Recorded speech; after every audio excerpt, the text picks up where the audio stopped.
Hello and welcome to Love Capsule Secrets. Anywhere else. Today in the capsule, we're welcoming a guest who needs no introduction, Chloé, discovered in Love is Blind France.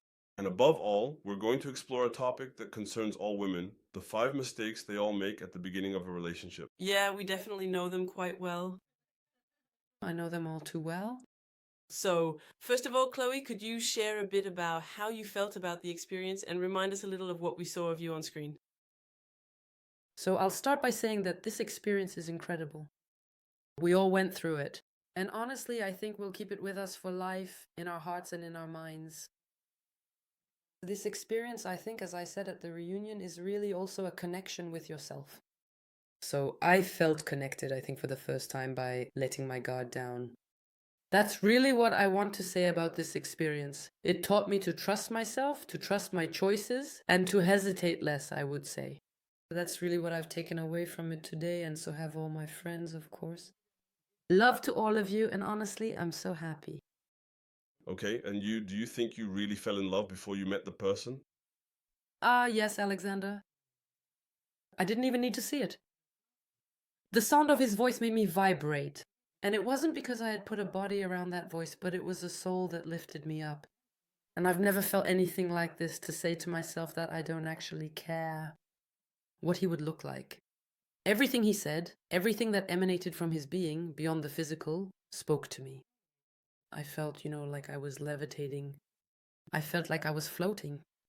And really at ease. So it's quite an astonishing and truly remarkable feeling. So I remember so many times when you came into the living room, because we were very close, you and I, in this experience. I remember those moments when you would go from euphoria to tears through so many emotions. When we saw that Alex had managed to make you feel an emotion you had rarely experienced, I think. yes, truly. A real soul connection that made me vibrate. In every branch that can be discovered through love. So, what attracted you the most in the capsules? Because after all, we're separated by a wall. So, it can't be body language. It can't be physical appearance. It can't be charm. So, what really attracted you the most through that wall? Can I answer with several responses? Or does it have to be just one? You can answer. All right. First with his mustache. His beautiful mustache. I was already imagining it. I could see it. I could see his smile through the walls. I could see him smiling. And it's crazy because he also told me, I could see you smiling. I could hear your laughter. It's a kind of communication where you can try to see each other as souls. Really, it's pretty incredible to see each other as souls. I don't know, you really have to have the vision for it. I think all the participants, we can all relate to that a little bit, which is a bit difficult for others. Don't take me for a... Really, I saw a soul. So for me, I would say his kindness. Because today, I think that in terms of criteria, normally it's standard, but we see in today's society that not everyone is naturally kind. His pure kindness, a real benevolence and goodness. And I think that today genuine kindness is lacking. That's what I would say. And his open-mindedness. This side of him, if we don't agree on something, it's not a big deal. We can talk about it, reshape things, and really there's no... Because sometimes when you're in a relationship, you're afraid to say what you really think for fear of losing the other person. I think we're getting right into the topic here, but it's about being able to say, I feel safe, I can tell him how I feel, and it's not going to make him run away, because he'll be open enough to say, okay, Chloé, that's how you feel. Well, listen, there's no problem. I'm listening to you. Were you afraid of meeting in person? Well, there's always a bit of fear. You feel that apprehension, but I told myself that I already love him. It can only confirm that I love him. Because for me, his soul would perfectly match his appearance. And then, well, I was definitely pleasantly surprised. I'll say that I've never drawn the short straw. That's it, I got the good one. Can you give us a bit more detail? The reveal, what did you feel? We've experienced it. We know just how intense it can be.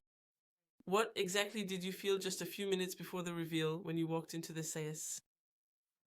So, yes, when I walked into the SAS, I told myself, okay, this is it. This is the moment. I remember I relived that feeling of entering and having that moment where, okay, you're finally going to see the face of the person you've been talking to for who knows how long. I don't know if we're allowed to say the name. For who knows how long. For who knows how long? Yes, very well, very well. And really, it was a feeling of imminent surprise. But also the feeling of telling myself, in any case, I won't turn back. That's what I told myself. I won't turn back. I chose him. We chose each other. It's time to open the doors and discover in person the body of this beautiful soul. It was very stressful. It's true that on top of that, you don't necessarily see it on screen, but we've been talking for days and days, getting to know each other and so on. The proposal didn't happen after just one day or after 3 dates. I mean, you obviously can't see everything on screen. It's impossible to show the hours of dates we spent together. But as a result, it's true that the tension has been there for quite a while. Oh yeah, the tension is definitely there. You can feel it. And I would even add that people shouldn't think I'm in episode 1, where people, viewers, internet users, big kisses to you all. But really, we didn't get down on one knee in just one day. It's not like after 6 hours of talking, okay, you're going to be my wife. No, it's not all wrapped up and packed away. No, no. So really, yes, it was stressful, and there was also a lot of impatience. So looking back, would you say that your feelings, well, I know the answer because I know you, but were your feelings real or were they really amplified by the experience? So I would say they were real. In any case, right up until the end of the show, and even now, I could say that Alex holds a place in my heart that no one else has ever had, to the point of thinking about marriage all the way through. Yes, it's a really special place, truly unique up to now. And you both actually embody a very, very beautiful image of that. And I am truly, truly proud to see you together. You are wonderful. A little aside that was necessary all the same. But one thing, I think it was amplified in the capsules because we were in an environment where there was no way to cut away. So obviously we weren't in our everyday lives where we could just say, okay, I'll think about something else, about eating, about my work, about what I have to do later. We were there only for that. We put our lives on hold so we could really devote ourselves to love. So in a way, things were amplified. But it was real. It wasn't like I loved you during the episodes, but now I don't love you. No. That wasn't it at all. Do you think having had the experience changed your view of relationships? Yes. For me, having had this profound and impactful experience truly allowed me to really focus on much deeper and more significant questions that we most certainly won't get into right away. And I also think that beyond the experience, it's also our maturity today that allows us to move forward on points where we're searching for what really matters to us in different areas. The experience gave us, thanks to that break in our lives, the chance to recalibrate ourselves. On that, I'd like to go back to a little episode. Actually, throughout the series, we see that you're very involved, that you really want to do things well. I think you have experienced it the right way. You got involved, you were really into it. But on the other hand, we see an Alexandra who's a bit all over the place, sometimes not on the same rhythm, maybe not on the same tempo. That's the impression we got. Would you like to talk about that? Yes, of course. Love is also about timing. I think it's important to be sincere. But sometimes sincerity and love aren't the only ingredients in the formula, at least in my humble opinion. And Alexandra's timing, I think, slowed down when he realized that the chapter of life we'd set aside had reopened. I think he was really looking for someone, his other half, but maybe he wasn't ready in terms of his own timing, his connection with himself. To meet someone. Of course, I won't speak for him. This is just my hypothesis and my feeling as a woman. But I can still talk a little about Alexandra. I was his wife. Don't be mad at me if you're watching this. Kisses. I love the bond you managed to keep after this experience. And by the way, let's talk about what happened after this experience. A few weeks ago, we got to see the episodes air. Obviously, you have an absolutely incredible image. You might just be the exceptional woman that you are. But let's go back to an episode where things didn't quite work out. You and I trying to understand what's going on with you, singing in the clips. And who was I then? Plus, I experienced the rehearsals before the evenings. In the hotel rooms where we weren't allowed. Hi. But anyway, I want to come back to that because to me, I found your approach absolutely incredible. It was really incredibly moving, incredibly thoughtful, because I was in the moment, so I experienced everything from A to Z. Thank you for your support, honestly. And people don't have the full context of the experience. They just see a snippet like that, where you show up, you sing and everything, but they don't necessarily have all the context. I think it's really a kind of self-giving. You open up, you show something you've been doing for years, something you're passionate about, you sing really well. Oh, I'm going to give you a big hug. We know what it's like. We've experienced it from the inside. So when we see you singing, and at that moment, you have to open up. We're in a place we don't know, with someone we don't know. And all these feelings get mixed up, and to have done that, I think it's amazing. I cried when I broadcasted it to you. Thank you so much for those words. It really touches me. Thank you. I already knew how you felt, but still, thank you. Thank you for supporting me during these rehearsals and all the stress that came with it because, well, you have to go through it. And thank you, Stan, because it's true that I hadn't heard your opinion yet. So it really means a lot to me that it touched your sensitive side. It makes me happy. Well, yes. Go back over all the comments, all the improbable videos on TikTok, and so on. Oh, yes, no, but honestly, I really, truly didn't think that my singing performance would trigger such a significant and strong reaction, causing, shall I say, a rather bad buzz, or at the very least, a noticeable buzz indeed. But yes, I really didn't think that this moment of singing and authenticity, and as you said so well, Stan, was for me a moment where I was opening up, where I was sharing. Not just through words, but because deep down I'm not a singer. Let's be clear, I've never claimed to be, and let me look at you, I've never claimed to be Alicia or anything like that. It's just that first, it was my favorite song. It still is. And second, what you don't know is that it was a gift. We had gifts to give to our partners. And what other gift could I give to the person I want to spend the rest of my life with? Something truly meaningful to whom I hadn't given this gift yet. For me, singing is a secret passion, and I wanted to share it with my husband so he could truly know me. He hasn't seen me yet, he's only heard me speak. I just wanted him to know the side of me that sings about love. Actually, there are different ways to express yourself. There's the physical, gifts, communication. For me, it was singing, and I didn't really think that by opening up like that, I would get that kind of reaction. But in the end, it was all in good fun. It was funny. For some people, it was less funny. You know who you are. And there you go, just giving you a little wink. See you soon, Pierre Logan 2. There you have it. It made me laugh. I laughed, but it was a bit forced. It was unexpected, that's for sure. By the way, coming back to that, some people said it was kind of not a mistake, but that everything happened too fast, too much was revealed, and so on. So now we can get into today's topic, which is specifically the most common mistakes women make at the beginning of a relationship. And for everyone, really. Chloé, in your opinion, what's the first mistake that we've all made at least once? Number one, really, I would say, at least for me and for women in general, I think, because I've talked to a lot of women about this, it's giving too much all at once. Well, that's perfect. You're giving me the perfect segue. A perfect segue into mistake number one, which is giving too much too quickly. So, in your opinion, why is it that as women, because it's often more women than men in this regard, we tend to give 200%, even 1000% of everything we have right from the start? I'll speak for myself. I think that when we give everything we've got, it's because we want to be noticed. If we don't show everything we have, I feel like something's missing. Look, darling, at what I can bring you. Because there was also a fear, I think, for me of being rejected or misunderstood. So, the part where I give to you, look at what you can appreciate about me, this is who I am. But you already have to be able to lower certain barriers to get to that point, of course. Have you ever felt like you lost yourself in a relationship? Yes. A lot completely. Actually, I think I love so much that my own happiness comes second. And it's really silly because when I love, I really appreciate it when my partner is happy.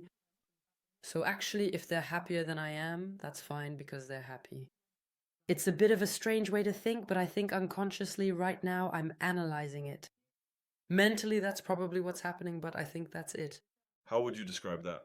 Do you have an example, something that comes to mind from a previous relationship? How did it show up? How did it feel? That I give too much? Yes, that you forgot about yourself, actually. Do you have an example you can share with us? There are plenty. Yes, there are a lot. I'm actually trying to figure out which one I should share and which one I shouldn't. What could I say? Wait, so what was the question again? Basically, my question was, do you think you've ever lost yourself in a relationship? You told me yes many times. Do you have something, an example you could share with us, maybe to help the young women watching us? I think with Alex, I wanted to put him in a certain situation, comfortable. I felt that after the episodes where he really went all in, by the way, a lot of people said he kind of, not a comeback, but more of a downturn. I don't really know how to put it, but it was like going back in time a bit. I sensed he was a bit more vulnerable. And so, to compensate in a way for that vulnerability he showed after coming out of the episodes, we were solid. And when we returned to real life, even then, things shifted in Morocco. Everyone saw that scene at the pole. It was terrible. I held myself back.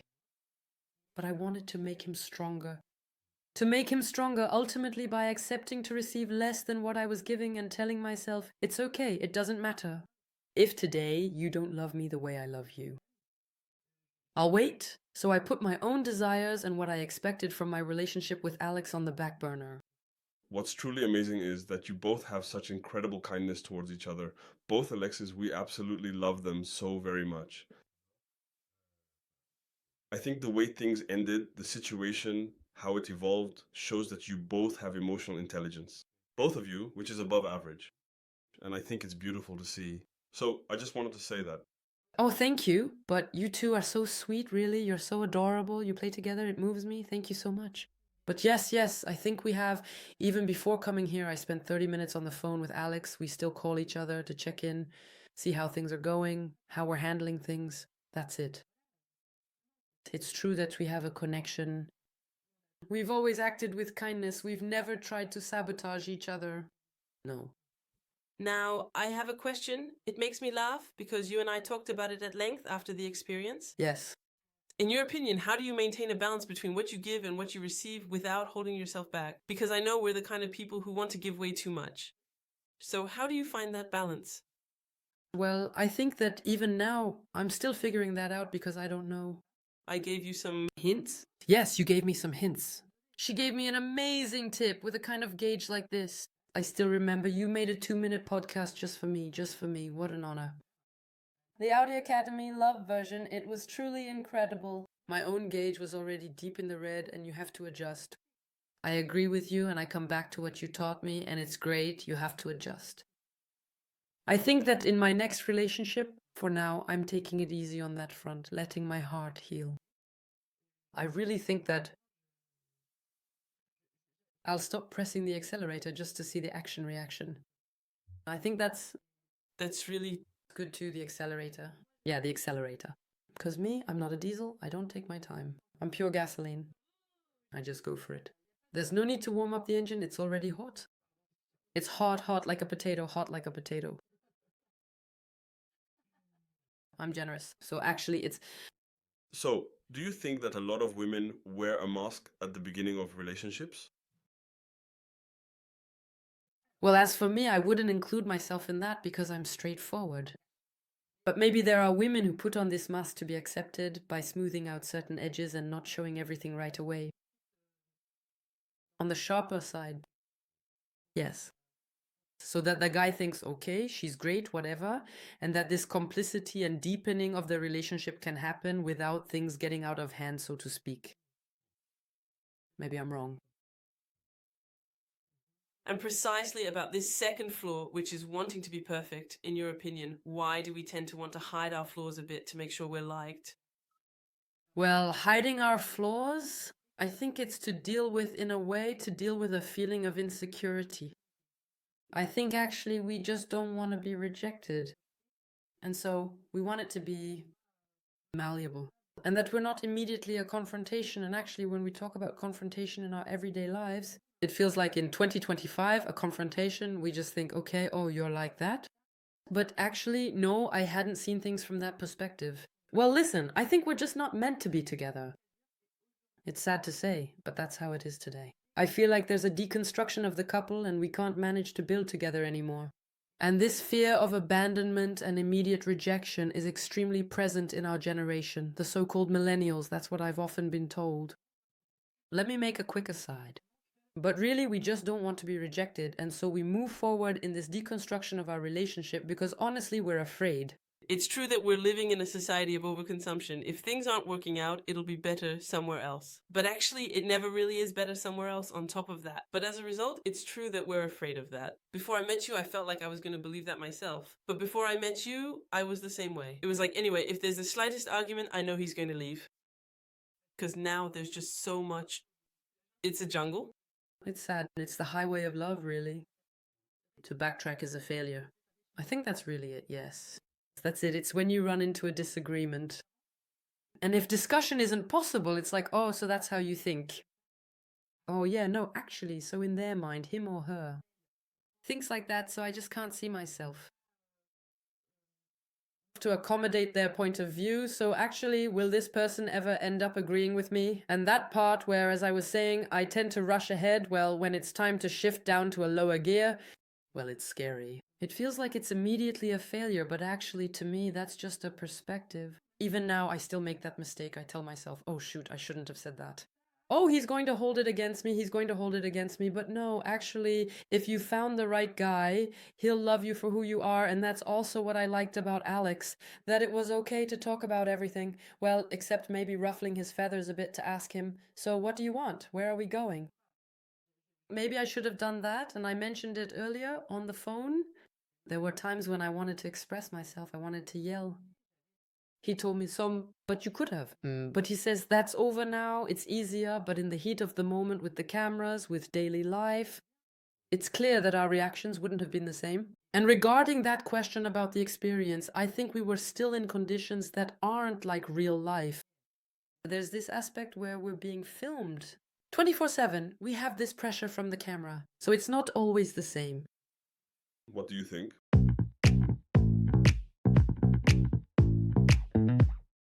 Can showing your true vulnerabilities actually increase attraction and connection with others? So vulnerability would be, we are vulnerable when we feel safe with someone. If you're not afraid of being judged and you feel safe enough and you've finally taken off that strong woman armor, personally, I know I do it, that kind of strong woman thing, like, yeah, no, it doesn't affect me. Well, we didn't see it in this experiment, but here I was looking for my husband. So I was ready to be vulnerable with my husband. If he doesn't accept my vulnerability, then he wasn't the right one. For me, it's definitely a positive thing. If we manage to be vulnerable, it's like showing the part of the iceberg that's above the surface. Because in everyday life, what's underwater, you don't see it. So, of course, it's something where you're revealing yourself. It's just really exactly like singing. I'm going to move on to the third mistake, which is idealizing things a bit too quickly. The relationship, the partner, and so on. So do you also feel like we project a future? We women, that's totally us. Very quickly, you meet him, you think, that's it, we're going to take things further, and so on. And so we project potential onto the person more than seeing the person as they really are. Yes, I think that actually we want so much to have this so-called perfect future that we really end up accepting. Yes, we push aside the negative points to focus on the positive. I think that's human. We want it to work out. Unless it's a one shot, okay, that was nice, thanks, bye.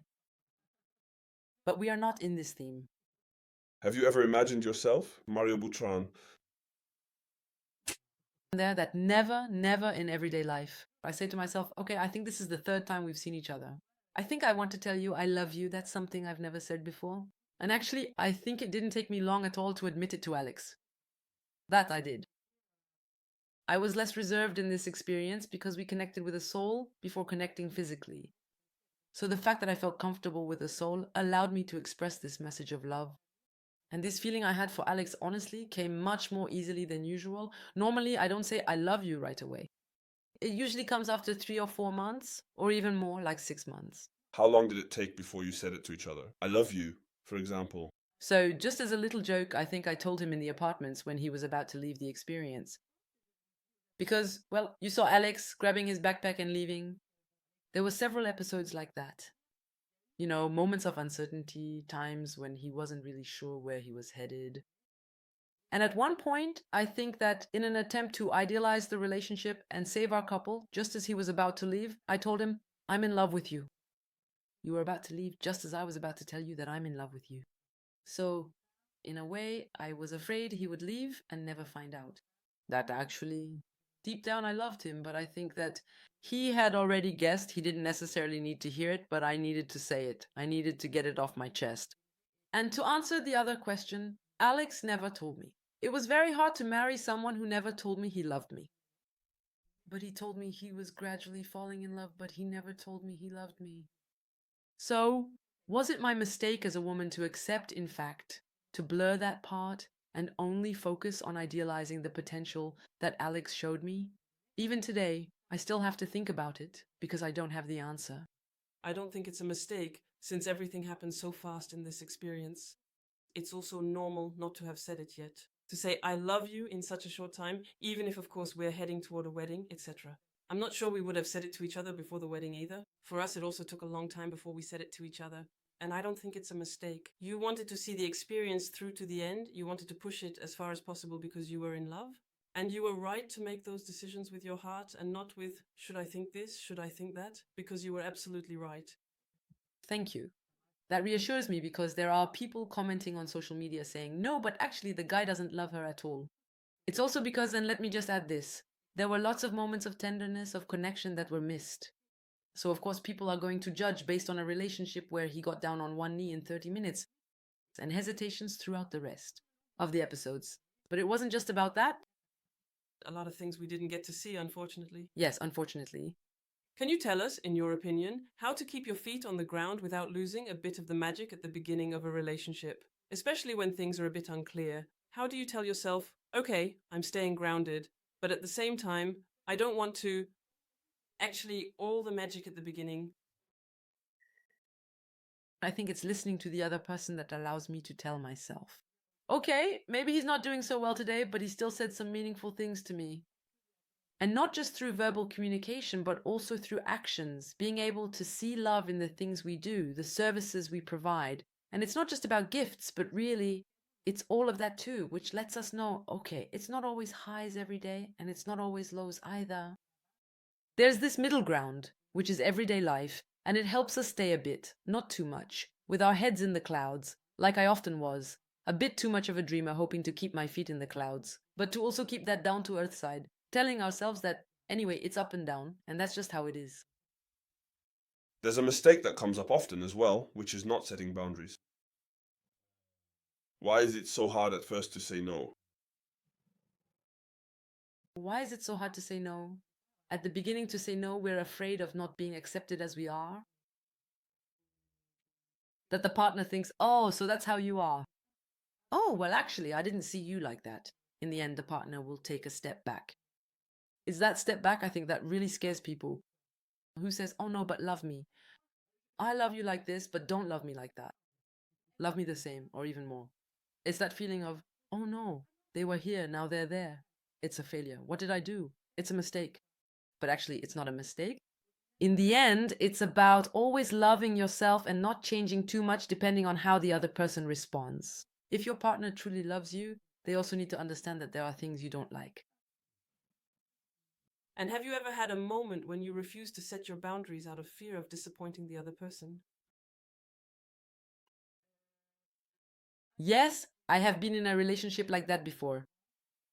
Really? It was about the location. Because I was living in Guadeloupe, as you know, and I was in a relationship where the other person wanted to stay in Guadeloupe, but I couldn't imagine not going back to France. So at that point, I stayed longer. I tried to see if I could change his mind, but honestly, I was more like, well, I'll just go back during the holidays.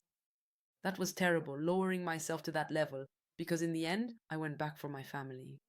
And I realized in the end that it wasn't for me. I don't know if that answers your question. It does. So, in your opinion, what's a red flag that should never be ignored? Well, a red flag that should never be ignored is respect. It's something that shouldn't even be a criterion, because it's the foundation of respecting the other person. Respect for not wanting certain things, I'll say it, respect for sexuality. It's not a marital duty, it's a mutual desire. There you go, it's a bit of a strong message. I think if the person watching this, they'll feel concerned. But that's it, that's the foundation. Respecting that someone doesn't want to do this or that thing. Okay, you don't want to, I wanted to, and that's okay. That's non-negotiable. Girls, that's non-negotiable. I'm truly so proud of you. Thank you. Let's move on to the fifth mistake, confusing intensity and love a little bit. Do you think it's possible to confuse stress, passion, adrenaline with love? After all, love is supposed to be something healthy and not too destructive. Personally, I think I still have trouble distinguishing between passion and love, because with passion, we're like this. We feel good with the person, everything gets carried away, and it feels like love. But actually, passion, unlike love, I think, is something that can fade away. Love needs to be nurtured. It's like a plant you water, put in the sun, take out of the sun. It needs shade, it needs air. It's all about finding the right balance. Passion is a torrent, a whirlwind that sweeps you up. You're like, wow, this is transcendent. And then it fades away. And when it goes away, that's when you realize it was just passion. And that it wasn't love. And that it wasn't love. So, staying on the topic of passion, do you think a stable relationship can be exciting right from the start? That's a very good question. Honestly, I have no idea. Whether a stable relationship is necessarily exciting or not, I really don't know. At the beginning, it Can be very exciting right from the start, indeed. right from the start? Yes. A stable relationship can be exciting. Yes, it can be exciting from the very beginning. Then whether it remains stable, whether the passion fades, but it's replaced by everyday life, a calmer and less passionate love, but one that still lives up to our hopes, yes. In any case, I hope so, because I hope to experience it one day like you have. And in your opinion, how can you tell the difference between real feelings and emotional dependency? Because when you're caught up in passion, you're often in a state of dependency. You're not in a healthy love, you're in something very dependent. So, in your opinion, how can we manage to tell the difference? No, I think that if we're in a stable relationship, we're okay, we're balanced, we don't have to be glued together all the time. That stress of being close or constantly with the person, I think that should be a warning sign too. Because living this story with someone who's always on your back, that's not what love is. Love allows for space. I think it means giving the other person freedom and knowing that even if you're not by their side, even if you go on a trip, I still love you, even if you're far away. And if your happiness is to experience that trip or whatever it is, even if it's not something we share together, that's okay. I'm happy knowing that you're happy. And a kind of dependence where I have to be with you, not out of control, but in a way always needing that physical connection. That's not a stable relationship. That's not something balanced for me or sustainable in the long run. Okay? We're going to move on to a phase where I'll ask both of you some questions and I'll try to answer them myself as well.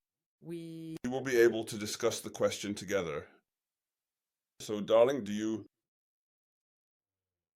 think we really learn from our mistakes, or do we just keep repeating them endlessly?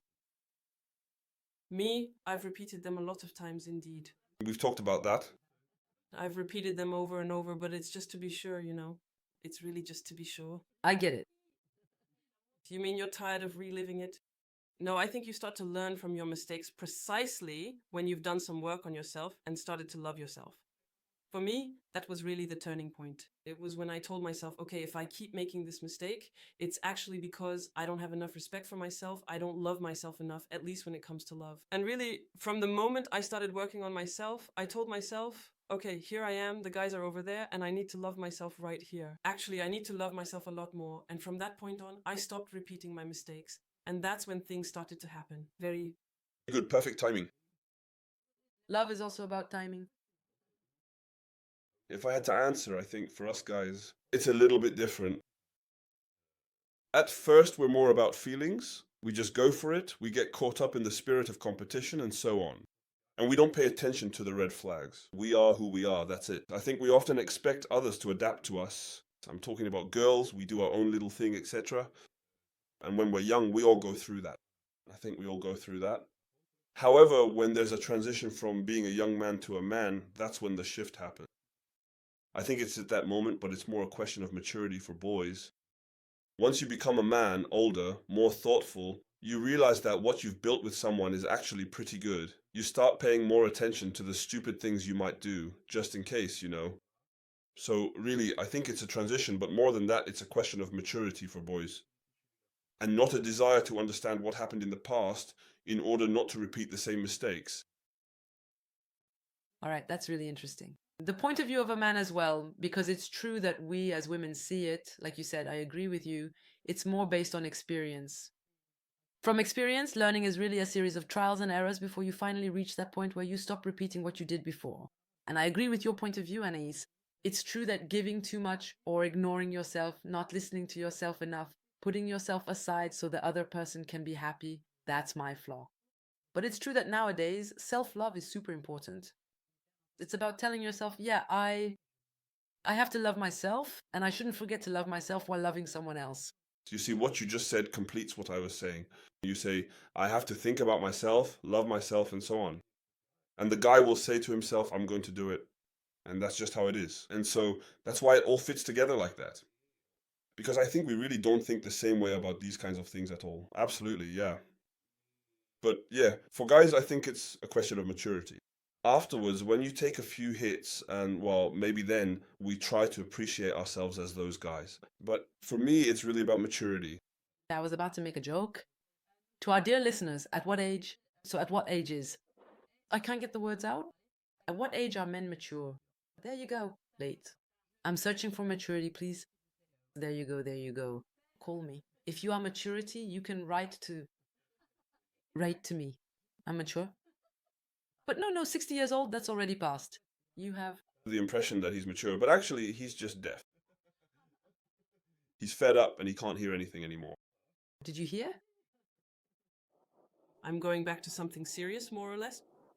Regarding all the mistakes we mentioned earlier, I'm asking you the question first. Do you think that men make the same mistakes at the beginning with women, or is it really something typically feminine, what we've been talking about? That's super interesting. I don't think we make the same mistakes. Really? No, I don't think we make the same mistakes. Guys don't ask themselves, I'm giving too much, enough, she'll like me, etc. You are pragmatic. Of course, there are different types of guys. There are guys who are a bit more introverted and others who are successful with women. Actually, I think the basic model isn't the same depending on the type of man.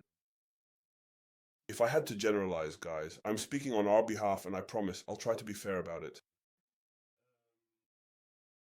We don't ask ourselves questions. I think that when you're a man, well, there's also a question of upbringing, I think, but maybe we don't pay attention to the fact that the things we do can have consequences, maybe even irreversible ones for many women. That's It's true what you're saying. I think that's true, and unfortunately, when you're a young man full of testosterone at 18, and all you think about is that because genetically that's just how it is, you don't have the maturity.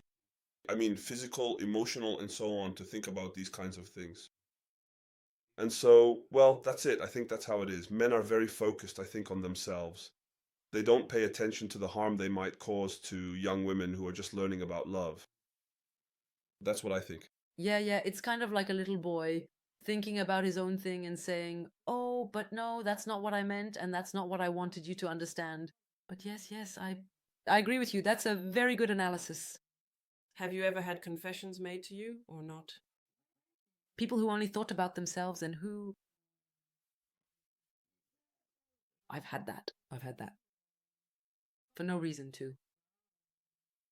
Thinking about their own self-development just because supposedly I already have a job because whatever, help me. It's a bit selfish, but on the other hand, a relationship is also about balance. It's you help me, I help you. But there is a balance that needs to be maintained. I think so too. There is a minimum required from both sides. The balance shouldn't be too lopsided. The question you raised makes me think of something else. What do you think about this pattern I'm going to describe to you? I find that young boys, very young, are all fire and passion. Love. They don't care about relationships and so on. They're really focused on chasing girls and so on. And the curve goes up like this. Young girls, when they experience their first loves, believe in love, believe in the beauty of relationships and so on. And I think that at that point, fortunately, there are couples, but I find that the ideas are kind of like that. When their paths cross around 30 or 40 years old, when the young woman has had her first relationship, has become a mother and so on, well, then comes divorce. She took care of the children, she neglected herself a bit. And I find that at 30 to 40 years old, it becomes clear, 30 to 40 to 50, I think women really come into their own in a second life at 30 to 40, after having lived through a love story, let's say after a divorce and so on.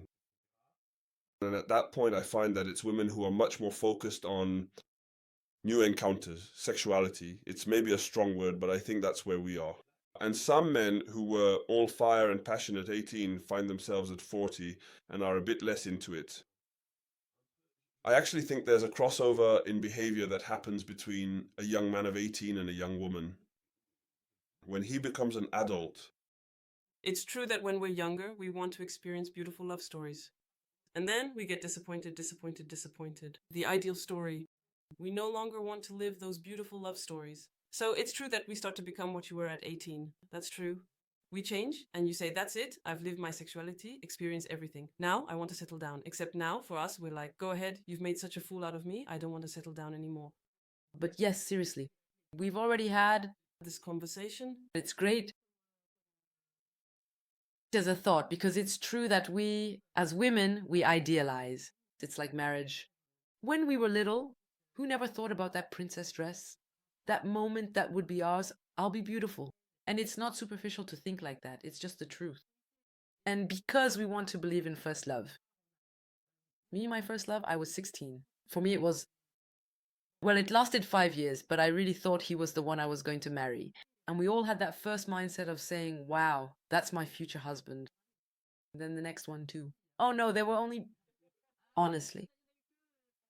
In my life, there have been three people I really thought, including Alex, were going to be my future husband. And then, at the crossroads of worlds, so to speak, it's true that at 40, I had a passionate love and still have a lot of respect for him today. Where this man and I, well, there was quite a big age difference between us. There was a 16-year age gap between us. And he was married, he was divorced, and he needed to meet the woman he wanted to spend the rest of his life with. I was under 30. I was disappointed. I was hurt in my love. And I had this desire to, unfortunately, as you said, 18 years, but I was still under 30. I was burning with passion for you. I no longer wanted to suffer in love. And in fact, I wasn't yet in sync with that timing. And it's true that at that crossroads of age, it's true that I went through that. So it's really strange that you're bringing it up, Jean.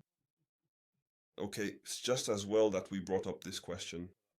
In your opinion, Chloé, what is the mistake you've repeated most often at the beginning of a relationship? Well, for me, my mistake is giving too much. Honestly, I'm a generous person. When I love, I really love. I want the person, and not just my partner, but even my friends, I want to make them feel comfortable. Thank you, man. I want them to be happy. For example, if I wanted to do something and the other person likes it less, it's not a big deal. I'm a Libra. I adapt, no problem. I'm a chameleon. But as a result, I adapt so much that sometimes I'm basically programmed to adapt. And I actually end up forgetting my own initial desires. So yeah, I think that's really it. Is there a mistake where you told yourself, that one, I never want to make it again? So the mistake I don't want to make anymore? Or you want to continue making mistakes? No. So the mistake I don't want to make anymore? The mustaches. I don't know. What do I have to do? Trust blindly, maybe. Trusting blindly, I really shouldn't. No, I make it a point of honor to tell myself that you have to listen to your instincts and listen to yourself. That's it. Listen to myself more. And that's what I learned from this experience too. It's about trusting, but while listening to yourself, that's it. I know we have a lot of young women listening to us on this love podcast. So, what mistake would you absolutely tell them to avoid? Absolutely. What shouldn't you do? Forget yourself. That's it. Ladies, good evening. Don't forget about yourselves. I think a lot of people must have seen themselves in this. Let me know in the comments if that's really the case. The act of self-sacrifice. Self-sacrifice, okay, it's like, well, okay, I give, it's not a big deal. Ellie, it's not a big deal. It comes up way too often in our way of thinking. It comes up way too often. Oh yeah, it's not a big deal. Oh, it's nothing. Well, maybe next time. No, there's always a next time, another time. And then, in the end, when is the next time? How far can we give and fight only to end up not getting what we want at some point? It's really about finding balance. That's super important. And actually, if you could go back about 10 years and talk to the 20-year-old woman you were, what would you want to tell yourself? Specifically, when it comes to men, to all those relationships. Is there something you would say like, I wish someone had told me that? You need to... have the man love you for who you are. Not for how you appear, but for who you truly are.